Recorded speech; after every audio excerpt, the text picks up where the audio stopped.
Hey, it's Lindsay at Applied Mortgage. You're tuning in to the Applied Mortgage Community Show. On today's episode, I have Jennifer Ewers from Finck Perras, a local insurance agency. Jen is here to answer some typical questions that we get when we speak with homeowners about their homeowners insurance needs.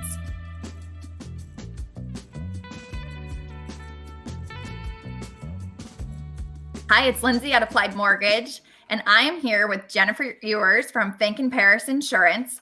Today, we are going to chat about all things homeowners insurance related. And I thought Jen was just such a great insurance agent to be on the call with us and really just kind of walk us through some of the basics of the homeowners insurance process.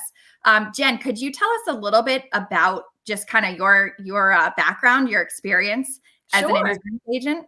Yes. I work and live in Florence. So I've been an insurance agent for 18 years. I've always worked at an independent agency, and that means that we represent several different insurance companies. So we're able to offer a wide variety and really address people's individual needs. Awesome. And I know from experience that everyone loves working with Jen and the whole team at Finck Perras because they're just so responsive and educate people on the process. So Jen's going to educate us today. So a question that I get all the time when I'm helping people with their mortgage pre-approval might sound maybe like something you'd think would be a little bit silly to ask, but what is homeowners insurance? That is a great question. And I get asked that all the time. So home insurance, I describe as a package policy. And it's a package in terms of it's covering more than just the house itself that you're purchasing. I mean, of course, it covers the structure of the home, but then it also covers all of your personal property. It covers all of the stuff that you're going to move in with you, your clothes, your furniture, your TV, all that stuff. It also covers temporary housing. So if there's a claim and you're displaced, it'll cover hotel costs. It will cover meals out. And then as part of that package, you also receive liability protection. So if somebody tripped and fell, if the mail carrier fell and broke their arm on your property, you have coverage, you have the protection.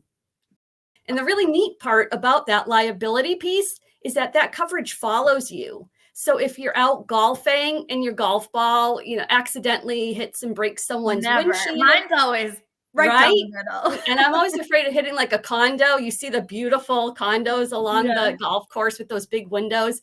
Well, if my errant golf ball breaks a window, your liability coverage on your homeowners follows you and you have coverage for that damage. That's really great to know. It's a really great, really comprehensive policy. So it sounds like you'd have a pretty in-depth conversation with somebody just kind of about their needs and maybe even as far as their recreational needs. Do they golf? Are they going to break any windows? Put together, as you're saying, that comprehensive policy. So now if it is kind of all inclusive, if a property was in a flood zone, would that include something like flood insurance too? Never. No. So flood insurance is always a separate policy. So please keep that in mind. And I also want folks to remember that it can be quite costly. So if you're concerned, if you can see the river, if you know that there's even a little stream nearby, I really recommend that you start asking questions right away. I mean, folks will often reach out to me and just say, oh, I'm looking at this house on Spring Street. Can you check and see if it's in the floodplain? It's really, really good to know. You don't want your bank to come back at the last minute and say, oh, P.S., you have to have flood insurance, because if you're within the floodplain, it can be pretty expensive. Yeah, that's not a fun conversation to have from my perspective either, if the insurance cost ends up being a lot higher than what we estimated.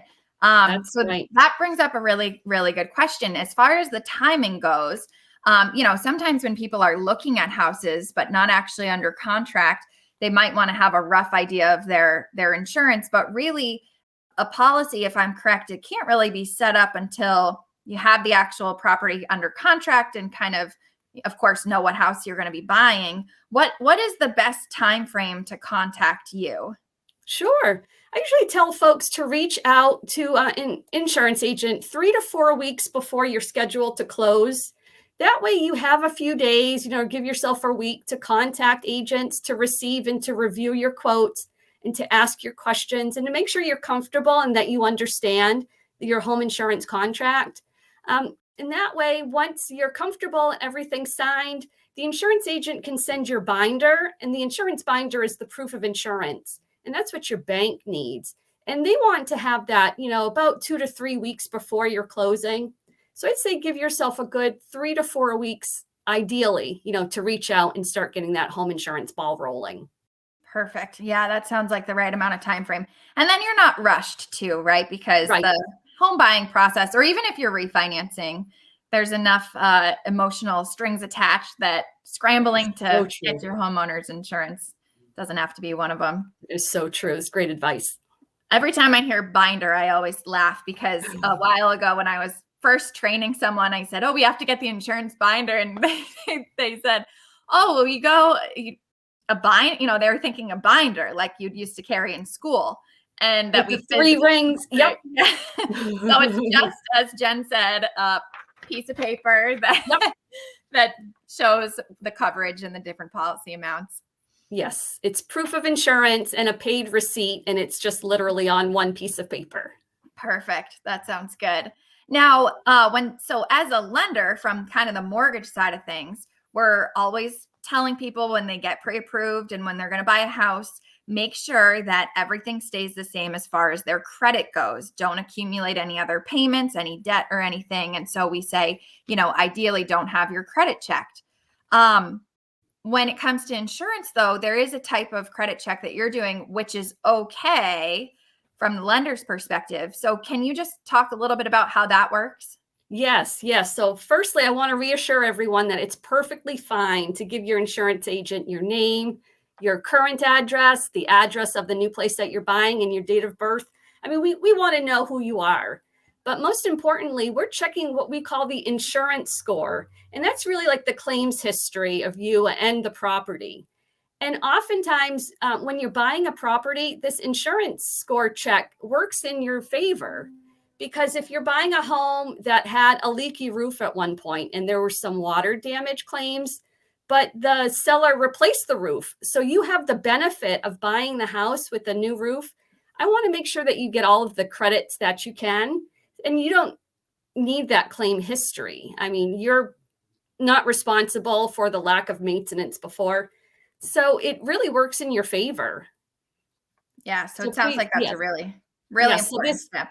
Does not impact your credit score at all, ever. It's really fine. A different type of check. Yeah. And I can vouch from the lender side of things that it's okay to have your check done through the insurance company. What we're talking about is to not have a credit check done because you're opening a credit card and going out and buying furniture and, whatever else. So right. Once you give your name and your information to an insurance agent, that will not impact your credit score at all. It's completely different. Not at all. So you're still following your lender's wishes. That's great. That is awesome.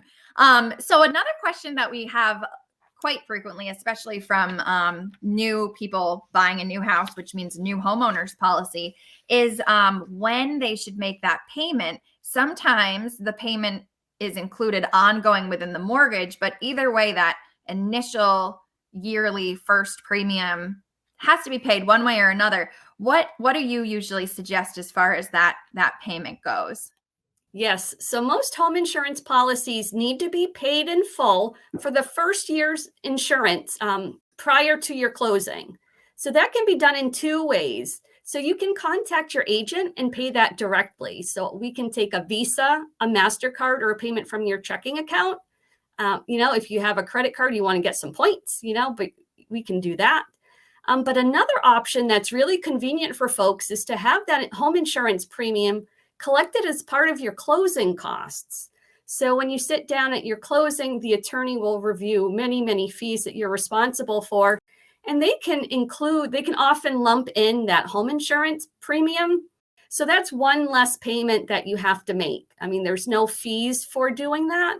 And it's something that I often recommend if I have the lenders okay.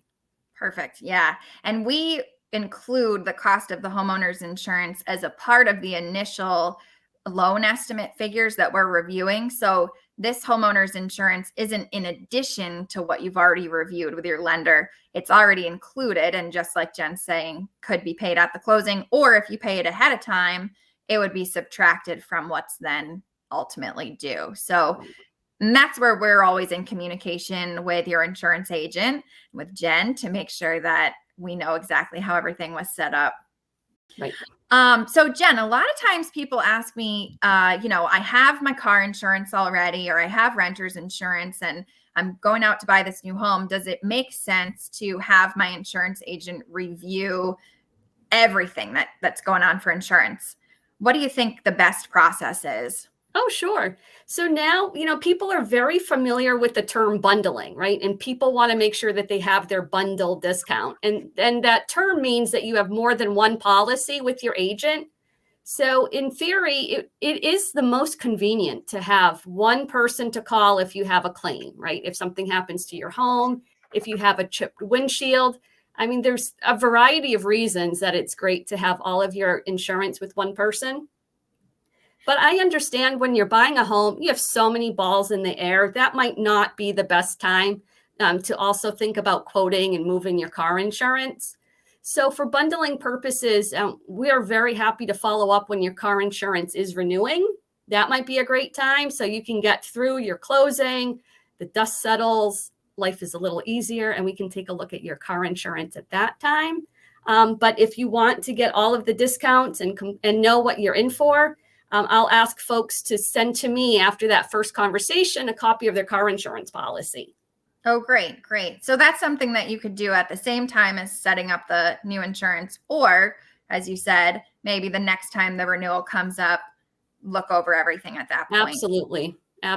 I think I always try to do whatever feels best for the person that I'm working with. Perfect. So there's always options. That's good to know. Totally. There are always options.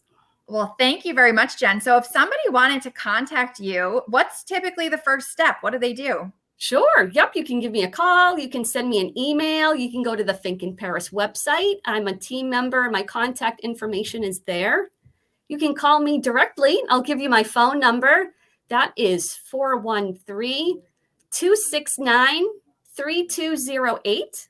I am also Ewers at finkandperras.com. And I know that's a little long, but like I said, you can also find me on the Finck Perras website. I'm on Facebook, LinkedIn. I'm out there. Awesome. So call, text, email, go to Facebook, message, anything. Yeah, Jen's very available and ready to help. And awesome. Well, thank you so much for being on here today. We're always just trying to give our homeowners a little bit of extra insight information on how to make the whole home owning process easier. So today was all about insurance, and it was great to have you, Jen. Thank you. It was fun being here. That's a wrap. Thanks so much for tuning in to our Applied Mortgage Community Show. As always, if you have any mortgage-related questions, please contact our team at Applied Mortgage, 413-586-5626, or appliedmortgageteam.com. And if you want to be featured on one of our episodes, let me know. We'd love to have you.